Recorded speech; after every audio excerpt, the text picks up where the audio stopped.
ассалому алейкум бинандагони гиромӣ. ба таваҷҷӯҳи шумо барномаи иттилооти ахборон мустақиман аз телевизиони Тоҷикистон пешниҳод менамоем.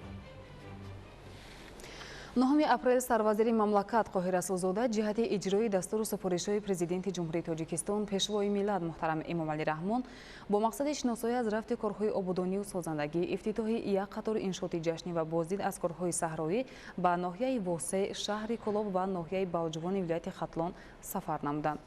Шарҳи бештар дар гузориши ҳамкорони мо. дар рӯзи дуюми сафар сарвазири мамлакат Қоҳир Расулзода дар ноҳияи Восе, шаҳри Кӯлоб ва ноҳияи Балҷувони вилояти Хатлон иншооти таъйиноти гуногунро мавриди истифода қарор дода бо корҳои саҳроӣ ва соҳилмустаҳкамкунӣ шинос шуд. ифтитоҳи бинои иловагии муассисаи таҳсилоти миёнаи умумии рақами 73 дар деҳаи Меҳрободи ноҳияи Восе фараҳу шодии сокинонро дучар намуд, зеро хонандагони ин деҳа қаблан роҳи дарозро тай намуда дар дигар мактаб таҳсил мекарданд. иттилоъ дода шуд ки бино бо дастгирии ҳукумати ҷумҳурии Тоҷикистон ва мақомоти иҷроияи ҳокимияти давлатии ноҳияи Восе бо ҳадафи беҳсозии сатҳу сифати таълим сохта шуда дар он 480 хонанда дар ду баст метавонанд таҳсил намоянд. то охири ҳамин сол дар назар аст ки боз 4 муассисаи нави таълимӣ бунёд мегардад. сарвазири мамлакат таъкид намуд ки оянда ҳам дар доираи нақша чорабиниҳои ободонӣ бахшида ба ҷашни 35-солагии истиқлоли давлатӣ бо ҳидояту дастгириҳои пешвои миллат муҳтарам Эмомалӣ Раҳмон чунин мактабу кӯдакистонҳои замонавӣ сохта шуда барои насли ояндасоз имконоти муосири илмомӯзӣ таъмин мегардад. дар ноҳияи Восе дар доираи ҳадафи чорум стратегии саноатикунонӣ бо суръат коргоҳи нави истеҳсоли дару тирезаҳои пластикӣ ифтитоҳ гардид. коргоҳи мазкур бо саҳми соҳибкори ватанӣ Шодӣ Султонов бахшида ба ҷашни 35-солагии истиқлоли давлатӣ бунёд шуда дар он 10 нафар сокини маҳаллӣ бо кор таъмин гардиданд. сарвазири мамлакат дар ноҳияи Восе ҳамзамон аз ҷараёни корҳои сохтмонӣ дар варзишгоҳи марказӣ ки барои 20 000 ҷойи нишаст пешбинӣ шудааст шинос шуд. то имрӯз 85% корҳо дар иншоот ба анҷом расида, ҳоло дар он насби нишастгоҳҳо ва дигар тадбирҳои ободонӣ идома дорад. вобаста ба иҷрои корҳои боқимонда ба масъулон дастур дода шуд ки иншооти мазкур бо сифати баланд ва дар муҳлатҳои муайяншуда ба анҷом расонда шавад. дар ноҳия ба рушди соҳаи кишоварзӣ афзалияти бештар дода мешавад. дар ноҳияи Восе дурнамои кишти пахта 7570 гектарро ташкил медиҳад. то имрӯз дар майдони 2400 гектар кишти пахта гузаронида шудааст. аҳли заҳмати хоҷагии деҳқонӣ Саломуддин ва Восил бо истифода аз рӯзҳои мусоид дар қатори васеъ намудани майдони кишти пахта, гандум, ҳамзамон ҳосили қулфинай ва дигар маҳсулоти кишоварзиро афзоиш дода дар таъмини амнияти озуқавории кишвар саҳми назаррас мегузоранд. аз рӯи маълумот то имрӯз дар маҷмӯъ дар майдони 10 000 гектар замин кишти баҳорӣ гузаронида шуда ин тадбир боз идома дорад. бо дастгирии ҳукумати ҷумҳурии Тоҷикистон дар мавзеъҳои хатарноки ҳудуди ноҳияи Восе корҳои соҳилмустаҳкамкунӣ вусъат дода мешавад. зимни боздид аз рафти корҳои соҳилмустаҳкамкунӣ иттилоъ дода шуд ки мавзеъҳои хатарнок дар ноҳия 30 километрро ташкил медиҳад. ҳоло бо ҷалби техника ва коргарони маҳаллӣ корҳои соҳилмустаҳкамкунӣ дар чандин мавзеъ идома дорад. таваҷҷӯҳ ба он равона гардид ки барои таъмини босифати корҳо тамоми намуди маҳсулоти сохтмонӣ, сӯзишворӣ ва дигар намуди маҳсулот саривақт таъмин карда шавад, то дар ҳолати боришоти аз меъёр зиёди борон сокинон аз хавфҳои эҳтимолӣ эмин бошанд. дар шаҳри Кӯлоб ва ноҳияи Балҷувон сарвазири мамлакат Қоҳир Расулзода корхонаи истеҳсоли сангу шағал ва майдончаи муосири варзиширо ифтитоҳ намуда, ҳамзамон бо рафти корҳои саҳроӣ дар хоҷагии деҳқонии давлат назар маъракаи кишти пахта дар ҷамъияти дорои масъулияти маҳдуди пахтаи Кӯлоб ва раванди корҳои иҷрошуда дар мавзеъҳои осебпазири ҳудуди шаҳру деҳоти Кӯлоб шинос шуд. корхонаи истеҳсоли сангу шағал ва бетон дар деҳаи Обшорон аз ҷониби ҷамъияти дорои масъулияти маҳдуди Рақиб Ре дар масоҳати 0-140 гектар замин бунёд гардида, иқтидори истеҳсоли он дар як шабонарӯз 200 метри мукааб сангу шағал ва 500 мукааб бетонро ташкил медиҳад. дар корхонаи навбунёд 20 нафар ба кор таъмин гардиданд. дар кӯчаи 50-солагии шаҳри Кӯлоб ҳамчунин иншооти дигари ҷашнӣ, майдончаи варзишӣ мавриди истифода қарор дода шуд. иншоот дар доираи омодагӣ ба ҷашни 35-солагии истиқлоли давлатӣ аз ҷониби соҳибкори ватанӣ ҳасан зарифзода бо сифати баланд сохта шудааст ки минбаъд ҷавонон метавонанд дар ин ҷо ба машқу тамрин машғул шаванд. дурнамои кишти пахта дар шаҳру ноҳияҳои минтақаи Кӯлоб зиёда аз 31 000 гектарро ташкил медиҳад ки аз ин то имрӯз дар майдони 10 600 гектар пахта кишт гардидааст. ҳоло корҳои саҳроӣ аз ҷумла кишти пахтаи зери плёнка дар хоҷагии деҳқонии Давлат Назар ва ҷамъияти дорои масъулияти маҳдуди пахтаи Кӯлоб ҷараён дорад. дар ноҳияи балҷувони вилояти Хатлон сарвазири мамлакат Қоҳир Расулзода аз рафти корҳои соҳилмустаҳкамкунӣ дар мавзеи Калтачанор шинос шуд. дарозии ин қитъа 2060 метрро ташкил дода дар 1700 метри он корҳо бо ҷалби техника ба анҷом расонида шудааст. вобаста ба ин сарвазири мамлакат масъулонро вазифадор намуд ки барои пешгирӣ аз ҳолатҳои офати табиӣ ва саривақт ба анҷом расонидани корҳои соҳилмустаҳкамкунӣ дар ин мавзеъ тадбирҳои бетаъхир андешанд.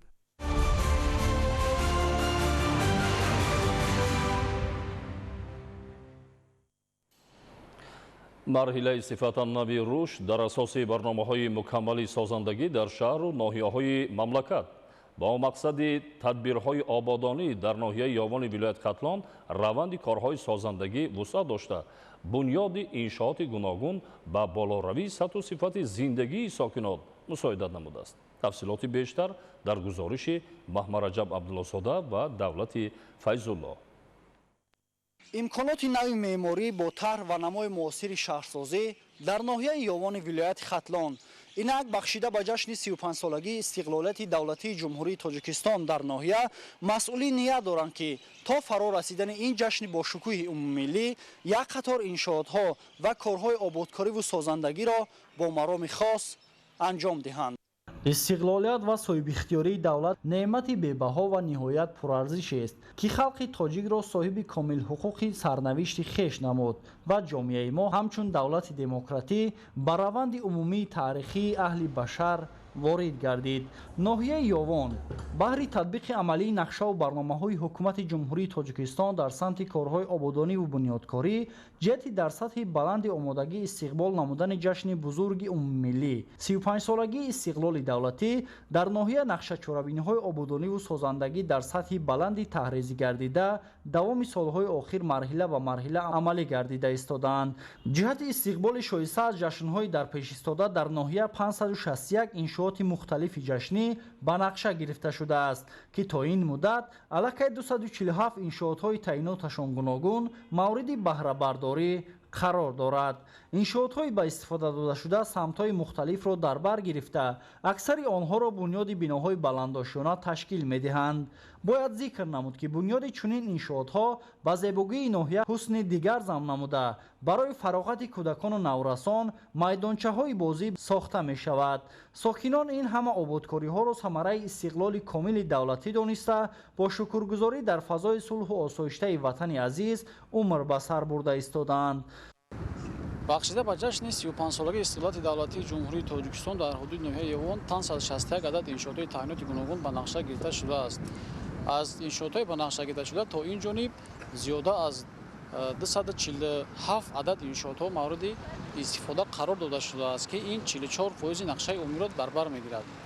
аз иншоотҳои ба истифода дода шуда дар соҳаи истеҳсолоту саноат, дар соҳаи тандурустӣ, маориф, варзиш ва аз марказҳои савдо аз ҷумла дар ҳудуди ҷамъияти шаҳраки Ёвон аз иншоотҳои ба истифода дода шуда 6 ададро ташкил медиҳад ки бо ҷойҳои хуби корӣ фарҳом оварда шудааст.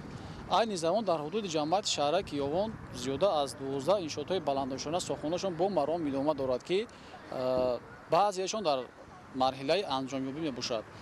дар назди ҳар як биноҳое ки сохонашон идома дорад марказҳои савдо хизматрасонӣ дар ошонаи аввал ва таххона дар саҳни бино бошад, таваққуфгоҳҳо, майдончаи бозии кӯдакон, ҷои нишасти пиронсолон ба нақша гирифта шудааст. бо назардошти ин дар маркази ноҳия барои беҳтару хубтар намудани сатҳи рӯзгори сокинон аз ҷониби масъулини мақомоти иҷроияи ҳокимияти давлатии ноҳияи Ёвон тадбирҳои судманд андешида шуда бо ба истифода додани бинову марказҳои маишиву хизматрасонӣ, сохтумони муассисаҳои нави таълимӣ ва симхонаҳои иловагӣ ба таври васеъ ба роҳ монда шуда корҳо дар ин самт бо маром ҷараён дорад. тавре мушоҳида гардид, имрӯзҳо низ раванди корҳои сохтмонӣ дар иншоотҳои дигари ҷашнӣ бо маром идома дошта, масъулин ва сохтмончиён бо боварӣ иброз менамоянд, ки дар муҳлатҳои муайян гардида корҳоро ба анҷом мерасонанд. имрӯзҳо дар ҳама биноҳои истихоматие ки аз ҷониби масъулини мақомоти маҳаллӣ ва соҳибкорон сохта мешавад, баҳри муҳайёсозии шароити сокинон дар ошёнаҳои аввали биноҳо, марказҳои савдову хизматрасонӣ ба истифода дода мешавад. сокинон ҳамаи ин пешрафту ободониро аз фазои осоиштаи ватани азиз, татбиқи сиёсати бобарори президенти ҷумҳурии Тоҷикистон, пешвои маҳбуби миллат муҳтарам Эмомалӣ Раҳмон ва пойдориву таҳкими истиқлоли давлатӣ арзёбӣ карда, аҳлона пайи кору фаъолият ва боз ҳам беҳтару ва ба талаботи замон ҷавобгӯ гардонидани шароити кору рӯзгори худ талош менамоянд. ин ҳама имкониятҳо натиҷаи таҳрезӣ ва татбиқи босамари нақшаҳои мукаммали ободонӣ дар ноҳияи Ёвон. Муҳаммадраҷаб Абдуллозода, Давлати Файзулло, ноҳияи Ёвон, Ахбор.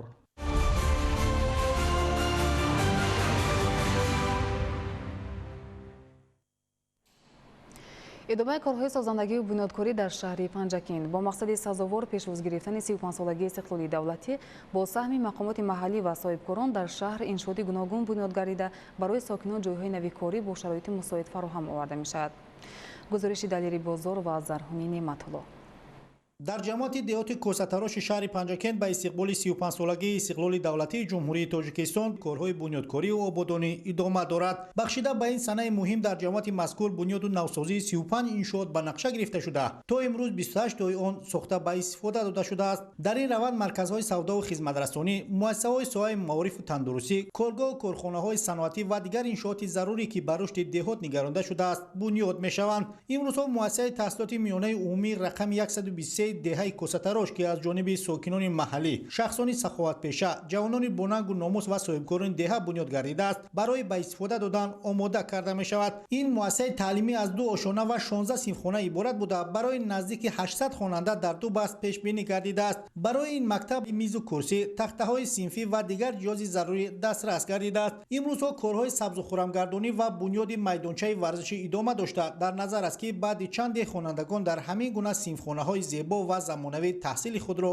идома диҳанд. ҳамчунин дар деҳаи Чорбоғи ҷамоати деҳоти Кӯсатарош аз ҷониби соҳибкори маҳаллӣ Умрибек Шарипов ошхонаи зебо бунёд гардидааст ки аз 3 ошона иборат буда ба таври замонавӣ ва унсурҳои миллӣ оро ёфтааст. то имрӯз таҷҳизоти зарурӣ дастрас гардидааст ва дар назар аст ки бо ба истифода додани он 12 нафар бо ҷои кор ва маоши хуб таъмин гарданд. дар идомаи корҳои созандагии соҳибкор Тоҳир Ҳомидов тасмим гирифтааст ки дар канори Моғиондарё дар мавзеи деҳаи Чорбоғ коргоҳи истеҳсоли қумушағал бунёд намояд. ин коргоҳ дар замини бекорхобида бо соҳилбандӣ намудани канори Моғиондарё сохта мешавад. айни ҳол корҳои омоданамоӣ рафта истодааст ва ба иттилои масъулон дастгоҳу таҷҳизот ва дигар мошинолоти зарурӣ аз хориҷи кишвар фармоиш дода шудааст ки баъди чанде дастрас карда мешаванд. бунёди чунин коргоҳҳо дар баробари зиёд намудани истеҳсоли маҳсулоти худӣ, ҳамчунин дар бо ҷои кор таъмин намудани сокинон мусоидат мекунад. умуман дар ҷамоати деҳоти Кӯсатароши шаҳри Панҷакент корҳои созандагию бунёдкорӣ хуб баромода шуда, сокинон ният доранд то 35-солагии истиқлоли давлатии ҷумҳурии Тоҷикистонро бо дастовардҳои назаррас пешвоз гиранд. Далери Бозор, Зарҳуни Неъматулло, шаҳри Панҷакент, Ахбор.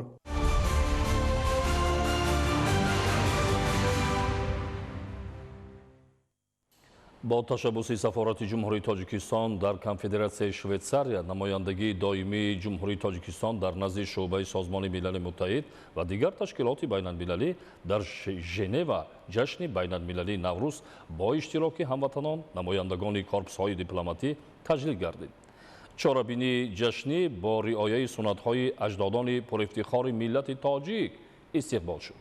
гузориши ҳамкорони мо дар ин хусус. бо ташаббуси сафорати ҷумҳурии Тоҷикистон дар Конфедератсияи Швейтсария, намояндагии доимии ҷумҳурии Тоҷикистон дар назди шуъбаи Созмони Милали Муттаҳид ва дигар ташкилотҳои байналмилалӣ дар Женева таҷлили ҷашни Наврӯзи байналмилалӣ бо иштироки ҳамватанони кишвари иқомат баргузор гардид. гуфта шуд, ки Наврӯз ҷашн нест, асос ёфта бо табодули табиӣ ва натиҷаи ҳамин аст, ки ҳазорсолаҳо бо накӯтарин анъанаву суннатҳо зинда монд ва сол то солу аср то аср мавқеи ҷуғрофии худро чун ҷашни покию саодат ва оғози руданҳову сабзшавиҳо инчунин бо фалсафаи таҳаммулпазирӣ васеъ намуд. Бо дар назардошти аҳамияти инсонпарварона ва умумибашарии Наврӯз чанд сол пеш ин ҷашни бостонӣ бо ташаббуси Тоҷикистон ва дастгирии даҳҳо кишвари олам аз ҷумла мамолики ҳавзаи тамаддуни Наврӯз бо қадномаи Маҷмӯаи умумии Созмони Милали Муттаҳид мақоми байналмилалӣ гирифт. Дар ҷашн дастархони миллӣ гӯшаву ҳунарҳои мардумӣ ва хони наврӯзӣ бо рамзҳои ҳафсину ҳафшин ороиш дода шуд.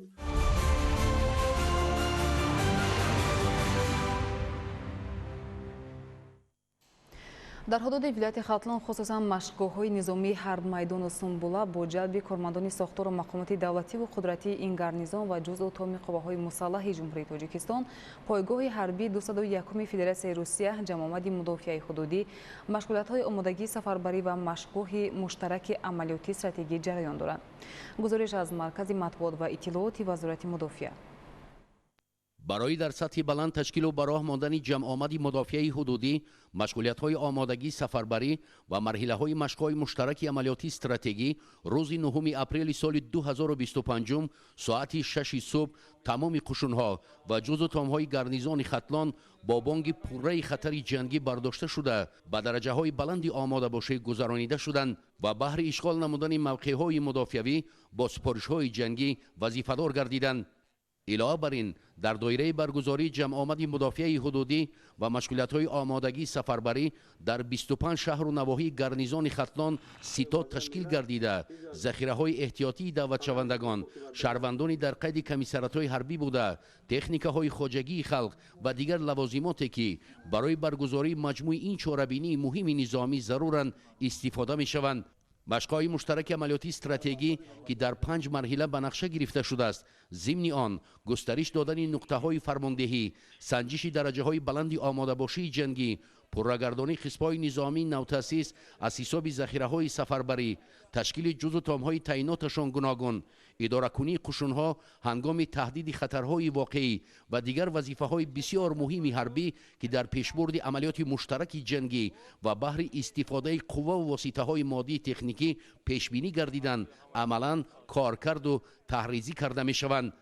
طبق مطلب مشق‌های مشترک عملیاتی استراتژی جزو تام‌های قواهای مسلح تاجیکستان و پایگاه حربی 201 قواهای مسلح فدراسیون روسیه و ساختار و مقامات دولتی و قدرتی گارنیزون ختلان بعد قبول اشاره جنگی و بانگ خطر طریق حرکت با سرعت مرشی در وقت و ساعت مقرر گردیده در مشق‌های نظامی حرب میدان که منطقه احتمالیت خطر یا خود میدان شرطی جنگ معین گردیده بود با گستردن خیمه‌های زیست و تشکیل دیگر شرایط ضروری خدمتی و معیشی قرارگاه موقتی بنیاد نموده آن را به میدان شرطی جنگ تبدیل دادند.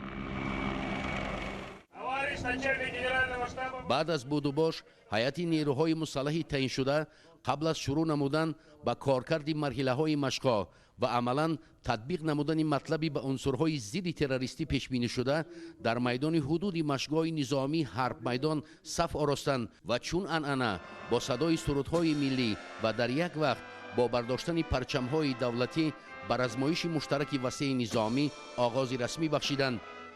برای هماهنگی و عملاً سنجیدن وظیفه‌های جنگی و طبق مطلب در مشق‌های مشترک عملیاتی استراتژی با قشون‌های گارنیزون ختلان از آغاز تا مرحله جنبستی که آن روز 11 اپریل سال 2025 به نقشه گرفته شده است، خدمتچیان حربی ساختار و مقامات قدرتی قواهای مسلح جمهوری تاجیکستان و نظامیان پایگاه حربی 201 فدراسیون روسیه بر آزمایش مشترک عملیاتی استراتژی آمادگی همه‌جانبه می‌گیرند.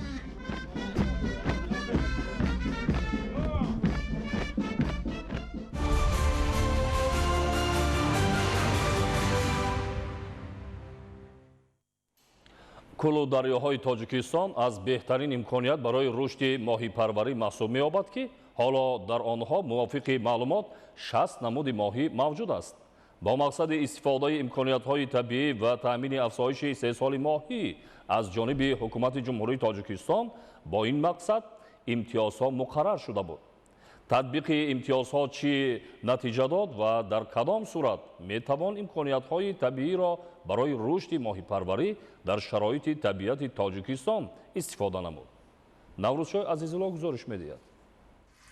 агар ҳарорати об аз 24 дараҷа боло бошад дар як мавсим, яъне аз моҳи апрел то моҳи октябр, моҳичаи 20-30 грамм вазн дошта метавонад аз 1 то 2 кило зиёд вазн гирад. бо назардошти ин ва дигар афзалиятҳо дар парвариши ҳайвонот аз ҷиҳати даромаднокии моҳипарварӣ дар ҷойи аввал меистад. истифодаи шароити табиии Тоҷикистон, баҳру кӯл ва дарёҳо тавсия дода мешавад. хело маҳсулоти тезрас аст, сердаромад аст ва он имкониятҳое ки имрӯз дар ҳудуди ҷумҳурии Тоҷикистон дида мешавад барои рушд додани ин соҳа хело муфид ҳам ба ҳисоб меравад. агар минтақаҳои обҳои ҷоришавандаро гирем, имконият медиҳад ки дар тамоми манбаъҳои оби ҷоришаванда аз ҳудуди ҷумҳурӣ як хоҷагӣ ё ду хоҷагии моҳипарварӣ ташкил карда шавад. дар Тоҷикистон бештар ширмоҳӣ, сазан, гулмоҳӣ, амури сафед ва дигар навъҳо парвариш карда мешавад. дастгирии ҳукумати кишвар ва дар ин замина зиёдшавии теъдоди хоҷагиҳои моҳипарварӣ ба афзоиши истеҳсол мусоидат мекунад. теъдоди хоҷагиҳои моҳипарварӣ дар соли 2018 277 буд. ин шумора ҳоло ба 382 расидааст ки нисбат ба соли 2018 105 хоҷагӣ зиёд мебошад. рушди моҳипарварӣ ва таъмини талаботи бозори истеъмолӣ бо ин намуди маҳсулоти парҳезӣ ба ташаккули ақлу зеҳн ва баланд шудани масъулияти бадан боис мешавад. дар доираи дастгирии фаъолияти намояндагони бахши хусусӣ, татбиқи имтиёзҳо ба пешрафти моҳипарварӣ дар Тоҷикистон боис шудааст. теъдоди хоҷагиҳои моҳипарварӣ айни замон ба 382 адад расонида шудааст ки нисбати соли 2018 105 адад зиёд мебошад. ба наздикӣ дар назар аст ки ба соҳаи моҳипарварӣ боз имтиёз ба муддати 2 сол дода шавад. дар кулу дарёҳои Тоҷикистон беш аз 60 намуди моҳӣ мавҷуд аст. бо назардошти имкониятҳои табиию афзалиятҳо, моҳипарварии шикориро метавон барои рушди агротуризм истифода намуд. агар масоҳати умумии ҳавзаҳои моҳипарварӣ дар соли 2018 2384 гектарро ташкил менамуд, ин масоҳат дар соли 2025 ба 2973,9 гектар баробар шудааст. масоҳати ҳавзаҳои моҳипарварӣ дар 6 соли охир 589,9 гектар васеъ шудааст. дар дигар давлатҳо барои рушди моҳипарварӣ аз воситаҳои сунъӣ истифода мекунанд. моҳипарварони соҳибтаҷриба танҳо истифодаи имкониятҳои табиии Тоҷикистонро барои гирифтани самараи баланди иқтисодӣ аз ин самти чорводорӣ зарур медонанд. тӯли 10 сол аст ки дар ҳамин корхонаи моҳипарварӣ фаъолият дорам. шароит хуб аст, ҳамаи имкониятҳоро кӯшиш мекунем ки ба кор барем. моҳиҳое ки дар Тоҷикистон истеҳсол мешавад дар бозори ҷаҳонӣ аз ҷиҳати сифат серхаридор ба ҳисоб меравад. масалан соли 2002 зимни озмуни маҳсулоти аз ҷиҳати экологӣ тозаи дунё дар Женева барои сифати моҳӣ Тоҷикистон соҳиби ҷоизаи тиллоӣ шуда буд. обҳои мусаффои Тоҷикистон барои истеҳсоли моҳӣ бо сифати дорои таъми лазиз сабаб мешавад. соли 2018 дар ҷумҳурии Тоҷикистон ҳамагӣ 2082 тонна моҳӣ истеҳсол шуда буд. дар соли 2024 бошад дар кишвар 5461 тонна моҳӣ тавлид шудааст, ки нисбат ба соли 2018 3379 тонна ё 262,2% зиёд мебошад. طبق تحلیل‌ها کلو بحر و دریاها امکان می‌دهند که در تاجیکستان در یک سال تا 200,000 تن ماهی استحصال کرده شود در صورتی که امکانات‌های طبیعی به مورد استفاده گردد. گوشت ماهی که در ما استحصال میشه از جهت طعم میکروالمنت‌هایی که در ترکیب گوشت ماهی هست آن ماده‌های غذایی که در گوشت ماهی دیده می‌شود در حقیقت از حساب سرغذا بودن منبع‌های آبی تاجیکستان دولت می‌دهد و اگر این را ثمرانک استفاده بریم ما محصولات هم از جهت اکولوژی هم از جهت بیولوژی تازه را ما میتوانیم به مردم اهالی پیشکش نماییم. در دایره تطبیق برنامه مجموعه‌ای رشد چارباداری، پرنده‌پروری، ماهی‌پروری و زنبور عسل پروری در جمهوری تاجیکستان برای سالهای 2023-2027 رشد دوچند و افزایش استحصال ماهی به نقشه گرفته شده است. زحمت اساسی از رعایت طلبات پرورش عبارت است. ҷумҳурии тоҷикистон дорои имкониятҳои васеъ барои рушди моҳипарварӣ мебошад, аз ҷумла дар айромити шаҳри ваҳдат. танҳо давоми 6 соли охир дар доираи татбиқи имтиёзҳои аз ҷониби ҳукумати ҷумҳурии тоҷикистон пешниҳод гардида дар кишвар масоҳати умумии ҳавзҳои моҳипарварӣ 589,9 гектар васеъ гардида. дар ин давра афзоиши истеҳсоли моҳӣ дар сатҳи 262,2% таъмин карда шудааст. наврӯзшоҳи азизло, меҳрӯзи ҷумъа, ахбор.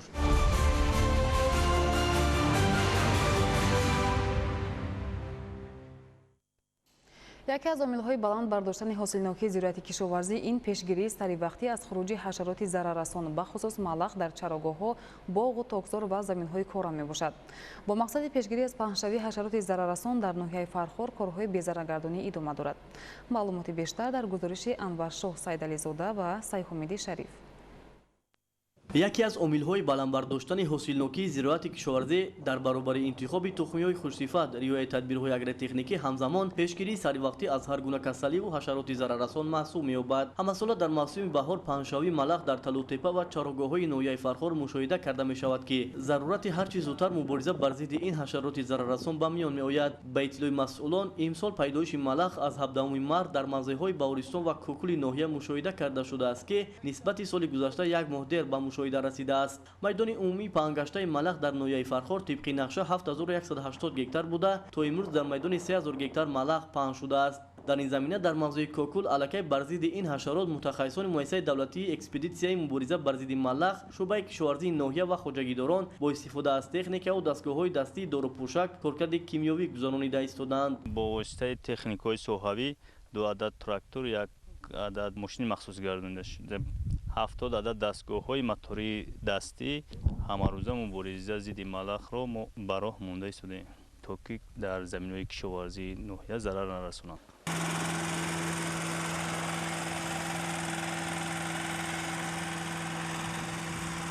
ҳуҷуми малах дар чарогоҳҳо, боғу токзор ва заминҳои курами ноҳия ба хоҷагидорон зарари калони иқтисодӣ расонида, паҳншавии он марҳилаҳои гуногунро дар бар мегирад. аз рӯи таҳлили мутахассисон, галаи малах дар як шабонарӯз зиёда аз 30 километр роҳро тай карда, тамоми рустанӣ дар сари роҳаш бударо несту нобуд мекунад. дар давраи афзоиш дар 1 метри мураббаъ шумораи малах то ба 1000 мерасад ки 1 миллион гектарро пахш менамояд. дастаҷамона ва саривақт ба роҳ мондани корҳои безараргардонӣ бо истифода аз дорупӯшакҳои махсус василаи хуби раҳоӣ аз ин ҳашароти зараррасон мебошад. Анваршоҳ Сайдализода, Сайҳумиди Шариф, ноҳияи Фархор, ахбор.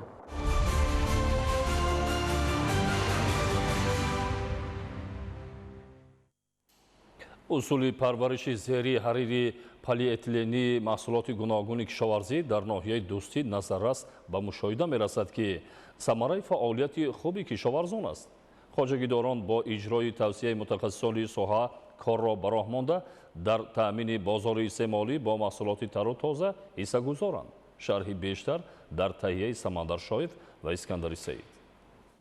омили рушди соҳаи кишоварзӣ ин табодули таҷриба ва дилгармӣ ба замин буда, ин тадбир дар ноҳияи Дӯстӣ зери таваҷҷӯҳи махсус қарор дорад. деҳқонони кордону меҳнатписанди ҷамоати деҳоти нури вахши ноҳия солҳои зиёд аст ки бо усули зери ҳарири полиэтиленӣ зироату сабзавоти гуногунро кишт карда, дар баробари ҳосили фаровон ба даст овардан, ҳамзамон маҳсули дастранҷашонро пештар аз ҳама пешниҳоди сокинон мегардонанд. иқлими ноҳияи Дӯстӣ баҳри кишту парвариши картошка мусоид буда, ҳамасола деҳқонон аз ин нави маҳсулот натиҷаи дилхоҳ ба бор меоваранд. дар ҳудуди ҷамоати деҳоти мазкур кишти зери плёнка бештар ба роҳ монда шуда, нашъунамо ва ҳосилгирии зироату сабзавоти киштнамудаи деҳқонон дар ҳоли хуб қарор дорад. маҷмӯан кишоварзони ин деҳот тибқи нақша дар масоҳати 52 гектар кишти картошка гузаронидаанд ки 39 гектари онро зери плёнка ташкил медиҳад. сабзиш ва нашъунамои пиёз, карам, гулкарам, қаламфури ширин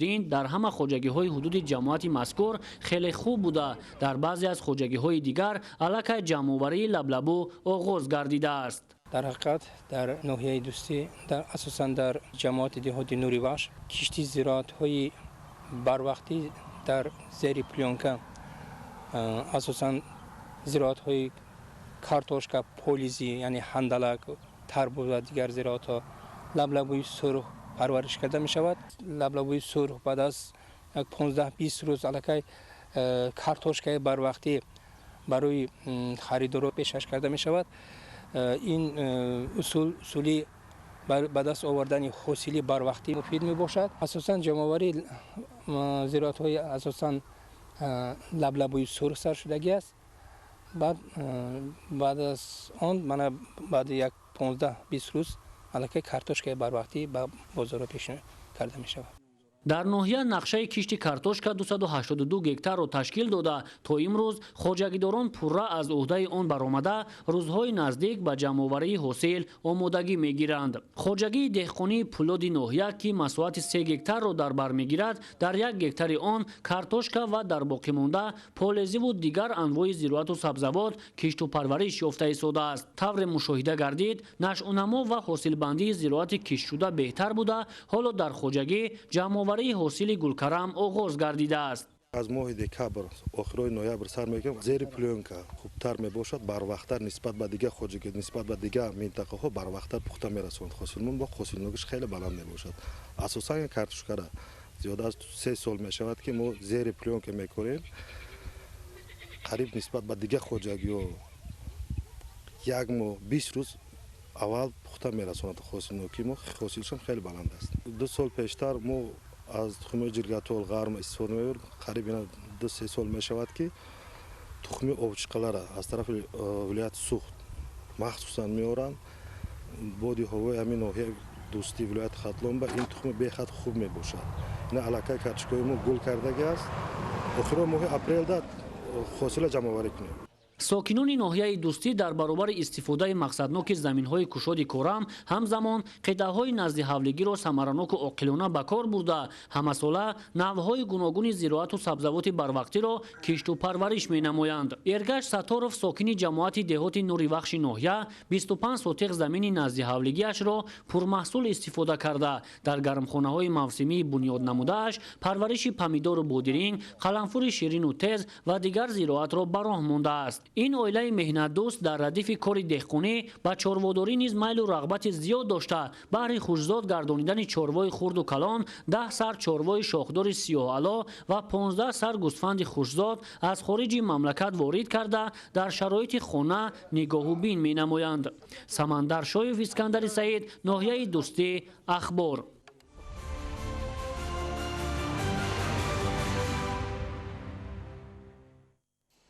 сокинони шаҳраку деҳоти ноҳияи Бобоҷон Ғафуров қитъаҳои назди ҳавлигиро самараноку оқилона истифода мекунанд. дар ҳар як оила бо ташкили гармхонаҳои хурд ва иҷрои усули муосири кишт, сабзавот ва гулҳои мавсимӣ парвариш намуда, аз ин ҳисоб манфиати хуби иқтисодӣ ба даст меоранд. Маҳмуд Аҳмадзода ва Дилшод Юсуфӣ дар ин хусус маълумоти бештар медиҳанд.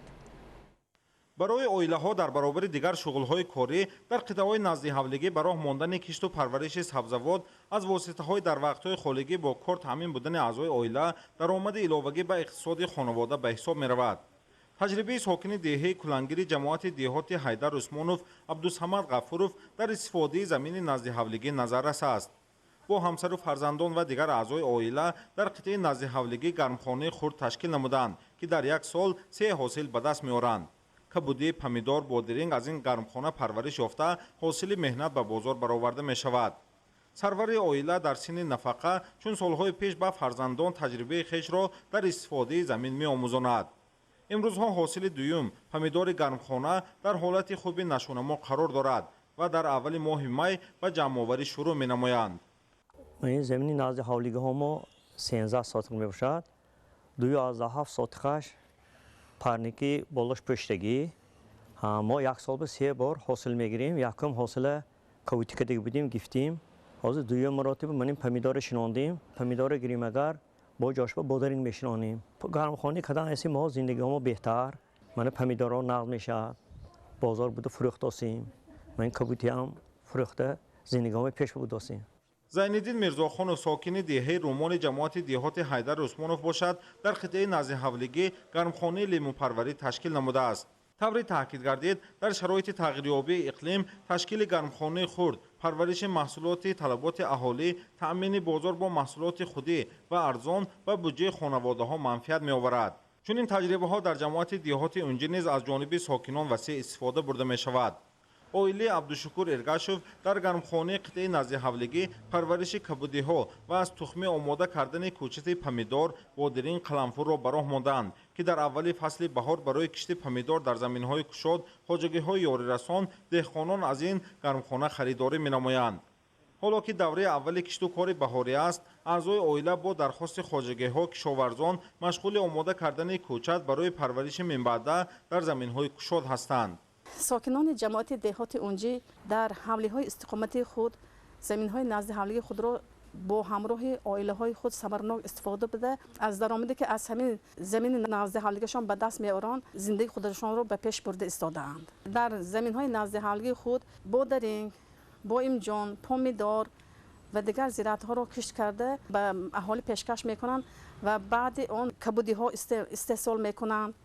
در جماعت دهات حیدر عثمان اونجی و دهه‌های ناحیه باباجان غفورов در هر عائله که قطعه زمین دارند چنین نمونه‌های استفاده با مقصد زمین‌های نزد حولگی زیادند.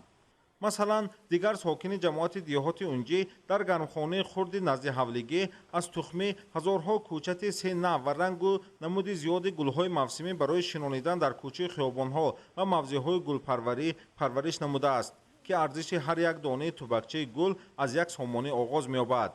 طوری عائله ها ابراز می‌دارند موجود بودن امکانات و شرایط استفاده کردن قطعه نزد حولگی پرورش سبزوات در آن و راه ماندن تجربه های پیش قدم برای اقتصاد عائله درآمد علاوگی می‌آورد.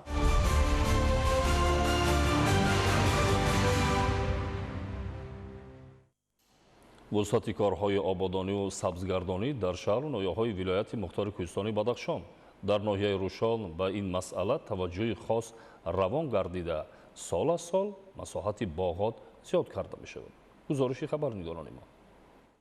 جهتی در عمل تطبیق نمودن دستور پیشوای معظم ملت پرزیدنت مملکت محترم امام علی رحمان بهر وسعت دادن کبودیزارکنی و تقویت نهالشنانی کارهای آبادانی و سرسبزگردانی در قلمرو ولایت مختار کوهستانی بدخشان وسعت تازه را کسب نموده. در ناحیه روشان باز معرکه نهالشنانی دایر گردید. در معرکه نهالشنانی زیاده از 3000 درختان میوه دهنده و آرایشی شنانده شدند. همچنین در معرکه کبودیزارکنی کارمندان مقامات اجرایی حاکمیت دولتی ولایت مختار کوهستانی بدخشان و ناحیه روشان دست جمعانه شرکت نموده در سرسبزگردانی دیار سهم مناسب گذاشتند. اما سالا با فرا رسیدن فصل زیبای سال بهار نازنین در هر یک ناحیه باغ‌ها بنیاد می‌گردند. این تشبث در سال 2025 نیز راه اندازی گردیده در این باغ نوبنیاد زیاده 3000 درخت‌های میوه دهنده از نمود سیب، زردآلو، آلوچه‌بندک شنانده شدند.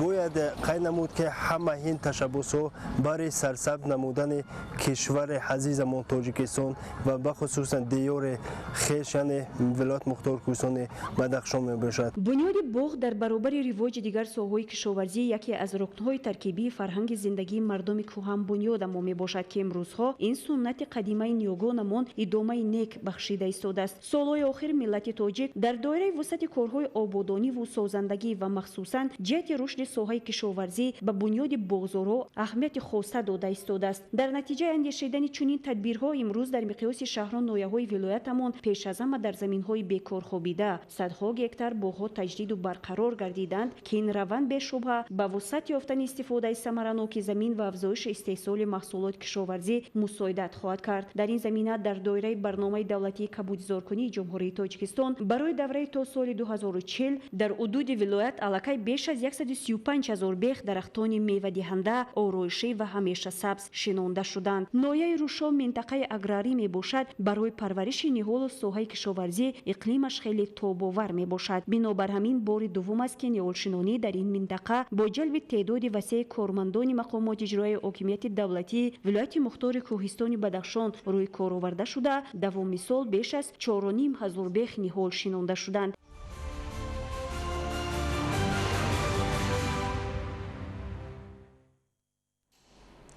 дар 3 моҳи аввали соли равон ба прокуратураи вилояти Суғд 2579 муроҷиат ворид шуда, аз ин 812 муроҷиат бевосита баррасӣ гардидааст. ҳамзамон дар ин давра зимни санҷишҳои прокурорӣ, ҳолатҳои истифодаи ғайримақсадноки маблағҳои буҷетӣ, риоя нашудани қонунгузорӣ дар бораи танзими асъор, танзими ҷашну маросим, масъулият дар таълиму тарбияи кӯдак ва дигар самтҳои хоҷагии халқ қонунвайрокуниҳо ошкор шуданд. ҷузъиёти бештар дар гузориши Абдуваҳоби Абдусаттор. дар шаҳру ноҳияҳои вилояти Суғд давоми 3 моҳи аввали соли равон дар натиҷаи санҷишу назорати прокурорӣ як қатор қонуншиканиҳо ошкор шудааст.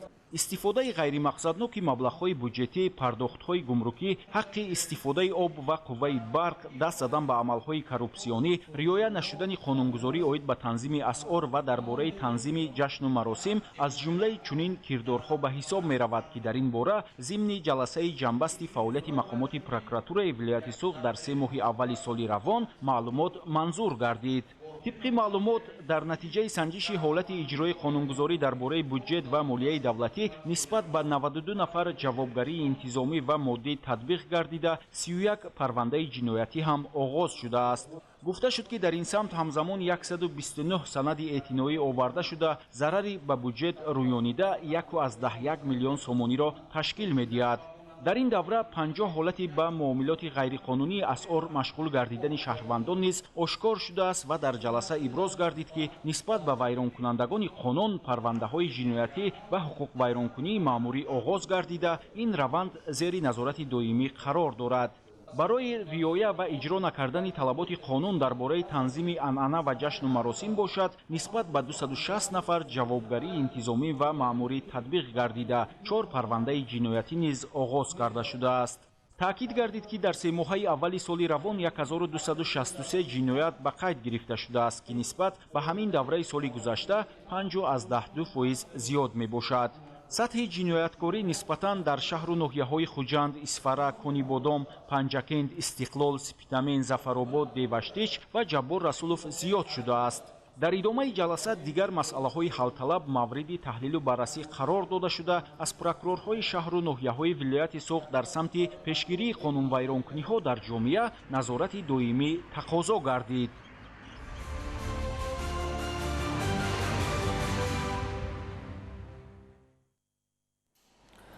дар донишгоҳи давлатии забоншиносии Москва ба муносибати 25-солагии таъсисёбии ташкилоти заминавии кор бо забонҳо ва фарҳангҳои кишварҳои иттиҳоди давлатҳои мустақил ҳамоиши илмӣ назариявӣ доир шуд. Зафар Қаюмзода ва Хуршеди Саидаҳмад гузориш медиҳанд. ба ифтихори 25-солагии таъсисёбии ташкилоти заминавии корбозабонҳо ва фарҳангҳои кишварҳои иштирокдори иттиҳоди давлатҳои мустақил дар донишгоҳи давлатии забоншиносии Москва чорабинии тантанавӣ баргузор гардид. дар ҳамоиш намояндагони мақомоти дахлдори Федератсияи Русия, доираҳои илмиву эҷодӣ, аз ҷумла нависандагон, олимону муҳаққиқон, омӯзгорони муассисаҳои олии кишварҳои иштирокдори иттиҳоди давлатҳои мустақил ва намояндагони корпуси муқими дипломатӣ, диаспораҳои кишварҳои Осиёи марказӣ иштирок намуданд. масъулони донишгоҳи давлатии забоншиносии Москва доир ба маркази забони тоҷикӣ ва фарҳанг, ки дар ин донишгоҳи Русия бештар аз 10 сол мешавад фаъолияти босамар дорад, ёдовар шуда, омӯзиши забон ва фарҳанги давлатҳои дӯсту бародарро, ки шарикии стратегӣ доранд, муҳим арзёбӣ намуд. маркази забон ва фарҳанги тоҷик дар донишгоҳи давлатии забоншиносии Москва аз соли 2013 фаъолият дошта, дар он донишҷӯён забон, фарҳанг ва тариху тамаддуни кӯҳани халқи тоҷикро меомӯзанд. Ассалому алайкум, номи Никит аст ва ман донишҷӯи гурӯҳи забони тоҷикӣ дар курси 5 таҳсил мекунам ва забони тоҷикиро дар тӯли 4.5 сол меомӯзам ва умедворам, ки дар оянда ман ҳолати худамро бо забони тоҷикӣ пайвандам. аллакай дар Тоҷикистон будем, таҷрибаомӯзӣ мекардем ва медонам, ки боз як бор ба Душанбе ва дигар шаҳрҳои Тоҷикистон меравам. фарҳангу тамаддуни сулҳпарвару инсонмеҳвари халқи тоҷик дар гузашта ва имрӯз ҳам таваҷҷӯҳи ҷаҳониён, хосан намояндагони аҳли илму адаб, донишмандону олимони халқияту миллатҳои гуногунро ҷалб намудааст, ки боиси ифтихору сарфарозист. таваҷҷӯҳ ва омӯзиши забону фарҳанги халқи тоҷик аз ҷониби халқияту миллатҳои дигар дар дохил ва хориҷи тоҷикистон самараи татбиқи сиёсати муваффақи ҳукумати ҷумҳурии тоҷикистон, истиқлоли давлатӣ ва кӯҳану оламшумул будани фарҳангу адабиёти миллати озодаи тоҷик мебошад. дар қисмати дигари ҳамоиш панели мубоҳисавӣ дар мавзӯи диаспора ва муоширати байнифарҳангию иртибот миёни наслҳо, мерос ва ояндаи умумӣ доир шуд. С Республикой Таджикистан нас связывают очень большие отношения. Почему? Потому что мы работаем с Таджикским национальным университетом, Таджикским славянским университетом и с другими вузами именно Таджикистана. Все это позволяет нашим студентам, которые изучают таджикский язык, именно познавать культуру, познавать традиции, познавать обычаи. И отрадно то, что наши студенты выезжают именно в Таджикистан на языковые стажировки, где они воочию работают в языковой среде, и они действительно знакомятся с той культурой, которую имеет таджикский народ. дар идомаи чорабинӣ аз ҷониби донишҷӯёни тоҷик ки дар донишгоҳҳои шаҳри Москва таҳсил менамоянд, фарҳангу санъати волои халқи тоҷик муаррифӣ гардид. роҳандозии чунин чорабиниҳо метавонад дар таҳкими дӯстӣ ва ҳамкориҳои манфиатбахш байни донишҷӯёни тоҷик ва донишҷӯёни давлатҳои дигари ишtirokdori иттиҳоди давлатҳои мустақил мусоидат намояд. дар охир барои фаъолияти натиҷабахшу намунавор ва масъулони маркази забон ва фарҳанги тоҷик дар донишгоҳи давлатии забоншиносии Москва сипосномаи сафорати ҷумҳурии Тоҷикистон дар Федератсияи Русия тақдим карда шуд. Зафар Хаймзода, Хуршеди Сайдаҳмад, Федератсияи Русия барои барномаи иттилоотии ахбор.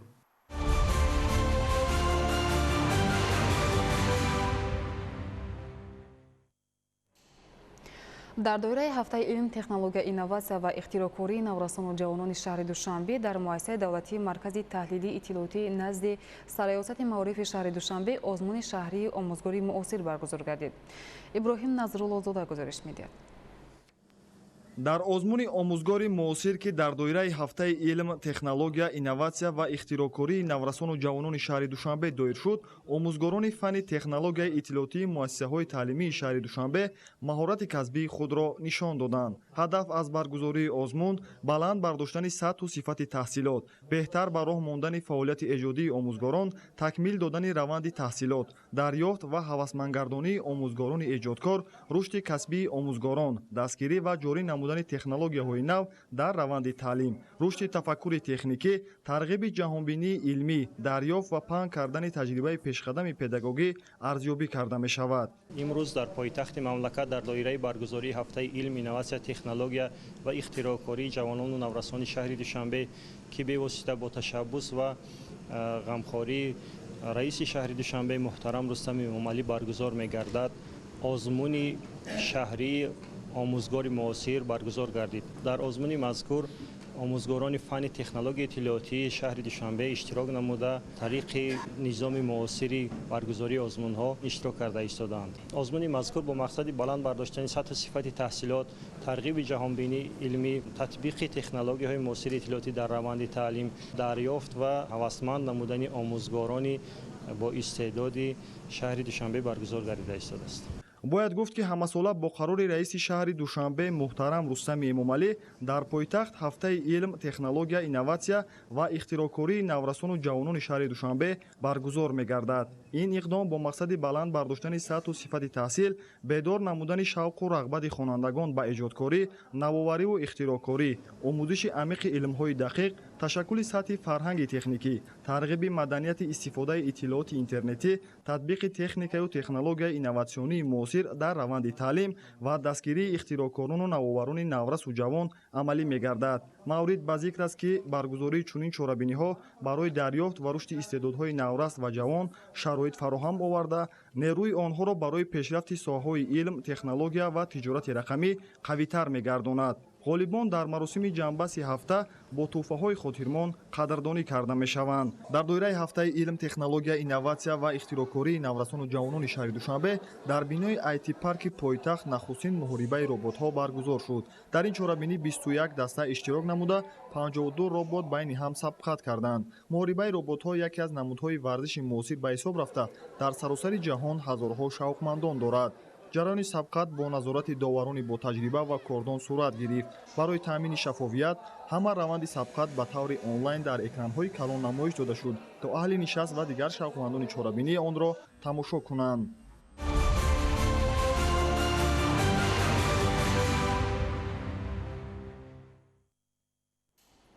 имрӯз дар шаҳри Душанбе даври шаҳрии озмуни катбонӯи беҳтарин байни бонувону ҷавондухтарони ноҳияҳои пойтахт ҷанбаст гардид, ки беҳтаринҳо бо диплом сипосномаҳои хотиравӣ қадрдонӣ гардиданд.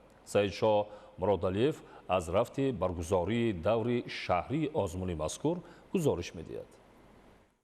таваҷҷӯҳи ҳукумати мамлакат ба эҳёи ҳунарҳои мардумӣ ва ташвиқу тарғиби хӯрокҳои миллӣ, рушду инкишоф додани онҳо дар миёни мардум ва бадин васила бо ҷойҳои корӣ таъмин намудани занону духтарон равона гардидааст. либос ва хӯрокҳои миллӣ як ҷузъи фарҳанги миллат ба шумор рафта, ёдгоре аз аҷдодонамон мебошад, ки дар тӯли қарнҳо маҳбубияти худро гум накардааст.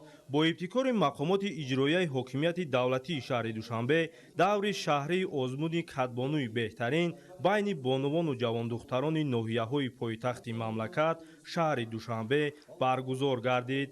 озмуни мазкур бо мақсади ҳавасмандгардонӣ ва ҷалби катбонуҳо, занони соҳибзавқ ва ҳунармандони моҳир, эҳёи таомҳои милливу маҳаллӣ аз байн рафта ва ривоҷ додани пухту пази таомҳои миллӣ дар тарабхонаву ошхонаҳо, омода намудани ҷавондухтарон ба ҳаёти мустақилона, баланд бардоштани мақоми зан дар ҷомеа ва зиёд намудани ҷойҳои нави корӣ, шиносоӣ бо таъриху фарҳанг ва тамаддуни гаронмояи миллӣ баргузор карда шуд.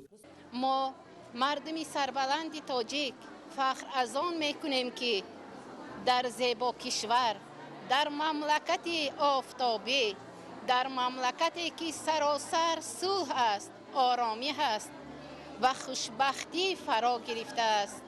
имрӯз баҳри эҳёи анъанаҳои миллӣ дар ин ҷо ҷамъ омадем. мо кормандон ва бонувони донишгоҳи миллӣ баҳри эҳёи анъанаҳои миллӣ, таомҳои миллӣ, имрӯз таомҳое омода намудем, ки аксарият ба гӯшаи фаромӯшӣ рафта расида буданд. иштирокчиёни озмун аз рӯи шартҳои зерин муайян гардиданд.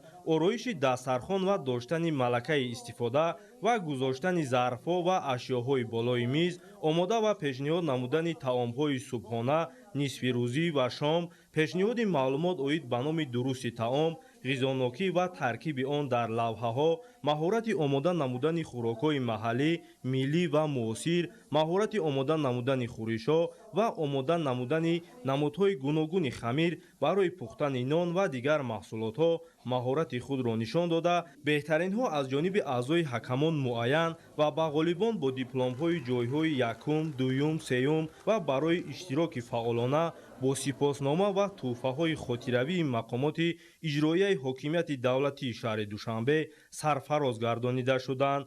яке аз иштироккунандагони ин чорабинӣ муассисаи давлатии коллеҷи тиббии ҷумҳуриявӣ мебошад, ки як қатор занҳои коллеҷи тиббӣ ва як қатор гулдухтарони коллеҷи тиббии ҷумҳуриявӣ имрӯз мо дар ин чорабинӣ озоду осуда иштирок дорем, ширкат мебарзем, ҳунарҳои дастии худро нишон медиҳем ва ифтихор аз он мекунем, ки зани тоҷик, бонӯи тоҷик, бонӯи ҳунарманд мақоми хоса дар ҷомеа, дар ҷамъият дорад, ки аз модарони мо масалан ҳунарҳои қадимаи мо, ҳунарҳои миллӣ, хӯрокҳои муосирро пешкаши бинандагон, ҳозирин ва ҳакамон мегардонем. дар фарҷом барномаи рангини фарҳангӣ манзури иштирокчиён карда шуд. саидшоҳи муродалӣ, фарҳоди восе, шаҳри Душанбе, ахбор.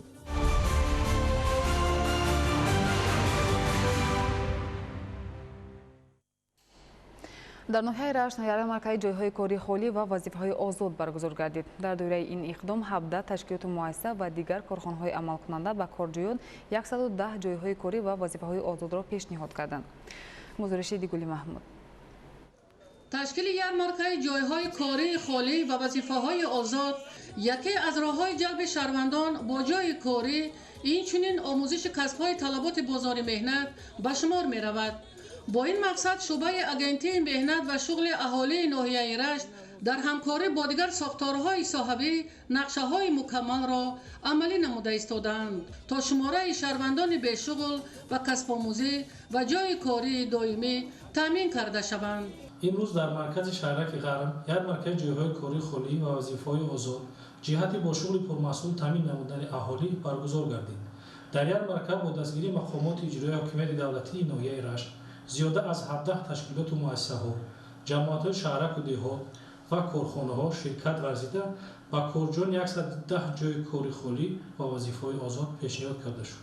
дар паёми президенти ҷумҳурии Тоҷикистон пешвои миллат муҳтарам Эмомалӣ Раҳмон ба Маҷлиси олии ҷумҳурии Тоҷикистон таъкид шудааст ки дар 5 соли оянда 1 миллион нафар шаҳрвандони кишвар бояд соҳибкасб гардонида шаванд. илова ба ин зарур аст ки сифати таҳсилот ва касбомӯзӣ дар муассисаҳои таълимӣ беҳтар карда ихтисосу ҳунарҳое ки барои бозори меҳнат заруранд таъсис дода ҷиҳати ба шуғл таъмин намудани сокинони мамлакат бахусус ҷавонон ва занону бонувон тадбирҳои қатъӣ андешида шаванд.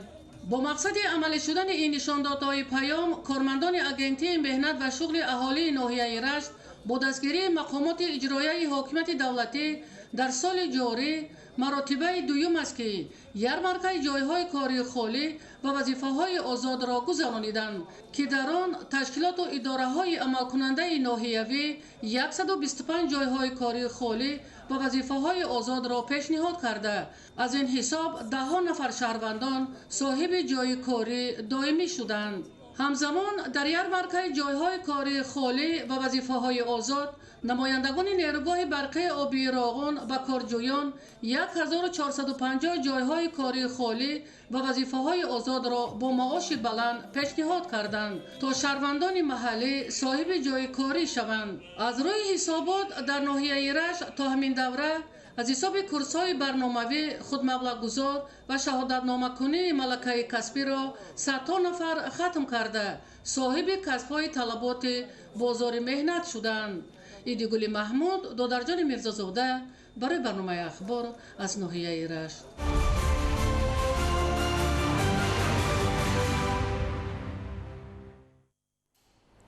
баргузории озмуни ҷумҳуриявии илм-фуруғи маърифат дар баланд гардидани сатҳи донишандозии ҷавонону наврасон нақши муҳим дорад. ҳамин аст ки довталабони озмун сол аз сол зиёд гардида беҳтаринҳо бо мукофотпулӣ ва дигар имтиёзҳои пешниҳодшуда ҳавасманд мегарданд. имрӯзҳо даври якуми озмуни ҷумҳуриявии илм-фуруғи маърифат дар муассисаҳои таълимии шаҳри Бохтар идома дорад. гузориш дар ин хусус. даври муассисавии озмуни ҷумҳуриявии илм-фуруғи маърифат дар шаҳри Бохтар оғоз гардид. пеш аз ифтитоҳи озмуни мазкур омӯзгорону хонандагони литсеи давлатии Ориёно дастовардҳои омӯзгорону хонандагони муассисаро ба намоиш гузошта иброз намуданд ки онҳо баҳри иштироки фаъолона дар ин озмунҳои бонуфуз тамоми тадбирҳоро андешида истодаанд. зикр карда шуд ки озмуни илм-фуруғи маърифат дар самти рушди тафаккури илмӣ ва зеҳнии насли навраз аҳамияти басо муҳим дошта баҳри расидан ба комёбиҳои илмию техникӣ ниҳоят зарур аст. ҷалби ҳарчи бештари хонандагон ба озмун имконият медиҳад то истеъдодҳои нав кашф ва ҳавасманд гардонида шаванд.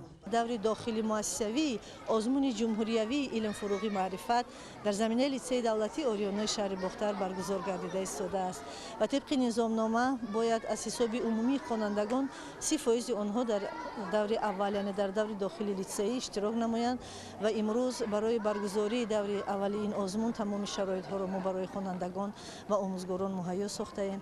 синфхонаҳо ва маводҳо пурра омода ҳастанд. албатта бояд зикр намуд ки имрӯз таваҷҷӯҳи حکومت کشور با آموزش عمیق فن‌های دقیق خیلی زیاد گردیده است و ما نیز کوشش میکنیم که چون سالهای پیشین در این آزمون با نفوذ دست خالی نآییم و با دستاوردهای بزرگ نایل گردیم. برای بلند برداشتن سطح دانش و ملکه خوانندگانی که در رویه فن‌های طبیعی، ریاضی و تکنیکی فعال هستند، سمینار آموزش‌ها گذرانیده آموزگاران آنها را برای اجرای با صفت شرط‌های آزمون آماده خواهند کرد. داوطلبان آزمون از روی بخش‌های مختلف از جمله ریاضیات، فیزیکا، شیمیا، بیولوژیا، اختراعکاری و تکنولوژی‌های اطلاعاتی دانش خود را صیقل داده به درس‌های علاوگی جلب کرده می‌شوند تا در مرحله‌های شهری و ولایتی و جمهوریوی آزمون با آمادگی‌های نتیجه بخش اشتراک نمایند.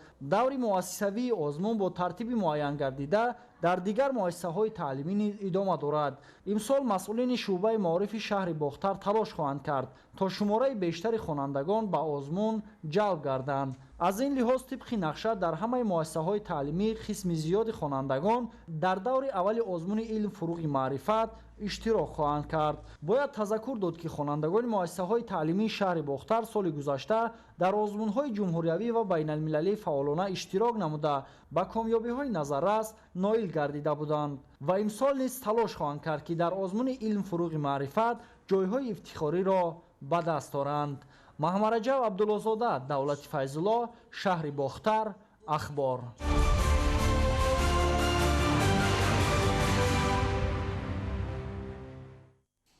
тадбирҳо дар шаҳри норак ба хотири ҷалби наврасону ҷавонон ба китобу китобхонӣ бештар мегардад.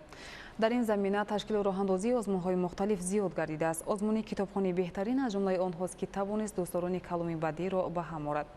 гузориш дар ин хусус. китобганҷи бебаҳо махзани илму дониш, панду ҳикмат ва роҳнамову ҳамнишин барои ҳар фарди ҷомеа маҳсуб меёбад. маҳз китоб аст ки ба мо расму оин ва анъанаҳои неки миллиамонро бозгӯ карда имкон медиҳад ки сатҳи дониши худро мукаммал гардонем. маҳз китоб аст ки мо таърихи гузашта, ҳаёти имрӯза ва ояндаи дурахшони халқу миллати худро меомӯзем. китоб калиди дари илму кошонаи маърифат, асоси хираду заковат, ганҷинаи фарҳангу нуру зиё, тарғибгари шодиву ободӣ, ҳаёти хӯраму пурнишоти инсон ба шумор меравад. дар низоми сиёсати фарҳангпарваронаи пешвои миллат, президенти ҷумҳурии тоҷикистон муҳтарам эмомалӣ раҳмон таваҷҷӯҳ ба китоб ва китобхонӣ мақоми шоиста дорад. дар тақвияти ташаббусҳои бевоситаи пешвои миллат бо мақсади баланд бардоштани сатҳи дониши маърифати сокинон аз ҷумла ҷавонону наврасон дар вилояти хатлон соли 2025 соли фарҳанги китобхонӣ эълон карда шуд, ки он метавонад такони ҷиддие дар ташаккул ва инкишофи ақлу заковат ва фарҳанги аҳли ҷомеа ва хонандагон нақши бориз гузорад. дар тақвияти эълон гардидани соли 2025 соли фарҳанги китобхонӣ дар муассисаи таҳсилоти миёнаи умумии рақами 4 шаҳри норак ҷиҳати тақвият бахшидан ба дараҷаи дониш ва маърифатнокии хонандагон даври аввали санҷиши хондани китобҳои бадеӣ аз ҷониби хонандагон бо иштироки падару модарон доиру баргузор карда шуд. дар чорабинӣ ироа гардид ки китоб ба ҳайси маслиҳатгари беминнат ва беҳтарин ёвар қодир аст ки ба инсон зиндагӣ, кору фаъолият ва донишу масъалаҳои нав ба навро омӯзонад. нафаре ки пайваста ба мутолиаи китоб машғул аст, дарахти пурсамарро мемонад ки меваҳояш ҳар лаҳза ба дигарон нерӯву тавон мебахшад. мутолиаи китоб ва ё асарҳои бадеӣ дар ҳаёту фаъолияти инсон ҷойи асосиро ишғол менамояд. боиси хушнудист ки бо ташаббусҳои пайвастаи асосгузори сулҳу ваҳдати миллӣ, пешвои миллат, президенти ҷумҳурии тоҷикистон муҳтарам эмомалӣ раҳмон ҷалби таваҷҷӯҳи ҳамагон ба мутолиаи китоб пайваста тадбирҳои мушаххас андешида мешавад. роҳандозии озмуни ҷумҳуриявии фуруғи суфи доноӣ дар таърихи давлатдории навин таҳкими хиради волои тоҷикона мебошад. ин озмун бори дигар ба шаҳрвандони кишвар имкон медиҳад ки ҳар як инсон новобаста аз сину сол аз ширкаткунандагони фаъоли озмун бошад. ҳадаф аз роҳандозии озмунҳо و چاره‌بینی‌های مختلف جمهوریوی، ولایتی و شهری و ناحیوی این جلب بیشتری ساکنان به کتابخوانی و کتابداری به حساب می رود. با خوشنودی گفته می توانیم که امروز رابطه کودکان، نورسان و جوانان، متخصصان، آموزگاران و عالمان به کتابخانه ها و کتابخوانی باز هم قوی تر گردیده است. محمد علی عبدالکریم شهباز غلامزاده، نورک، اخبار.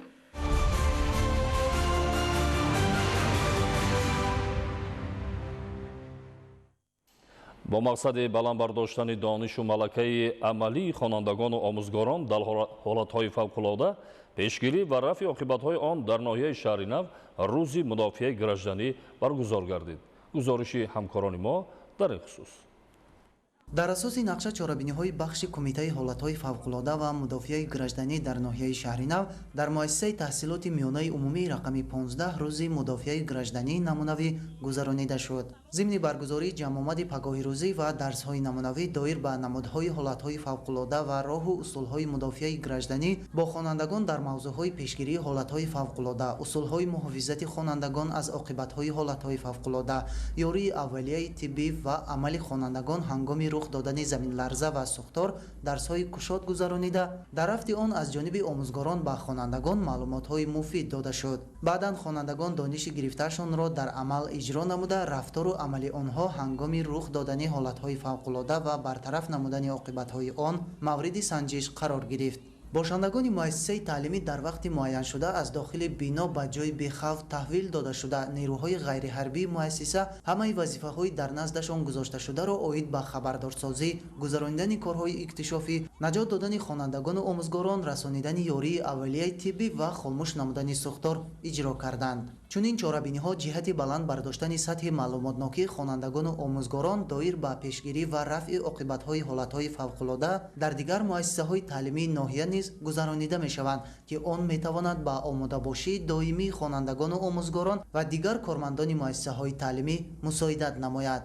در فرجام یک قطار فعالان با سپاسنامه‌های بخش کمیته حالت‌های فوق‌العاده در ناحیه شهر نو سرفراز گردانیده شدند.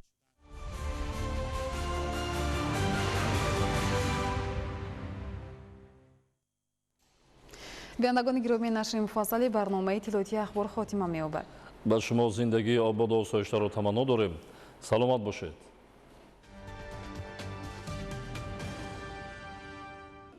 سلام بینندگان گرامی، شما را با وضع هوای مملکت برای پگاه 10 اپریل سال 2025 شناس می‌نماییم.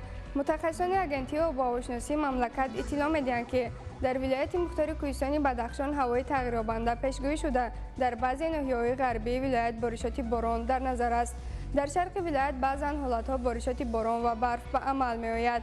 حرارت هوا در غربی ولایت شبانه 3-8 درجه گرم، در بعضی ناحیه‌ها تا 11-13 درجه و روزانه 12-17 درجه گرم در نظر داشته شده است.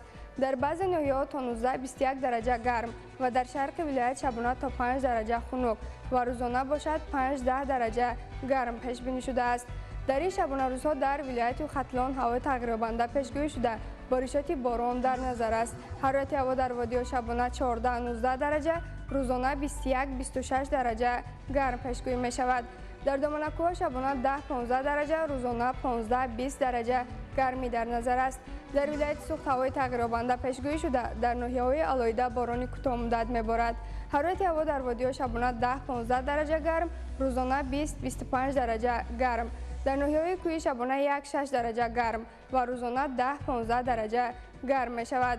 در ناحیه‌های تابع جمهوری هوا تغییرآبنده پیشگویی شده بارشات باران در نظر است. روزانه در بعضی ناحیه‌ها با شدت می‌بارد. حرارت هوا در وادی شبانه 13-18 درجه گرم، روزانه 19-24 درجه گرم. در ناحیه کوهی شبانه 6-11 درجه گرم، روزانه 14-19 درجه و در بعضی مناطق تا 10-12 درجه گرم پیشگویی می شود. روز 10 اپریل در شهر دوشنبه هوا تغییرآبنده پیشگویی شده بارشات باران در نظر است. حرارت هوا شبانه 16-18 درجه گرم، روزانه 21-23 درجه گرم می شود. بینندگان گرامی، در همه گونه وضع هوا به شما تعبیر خوش و بالیده را تمنا داریم. تا نزدیکترین دیدار، خیر.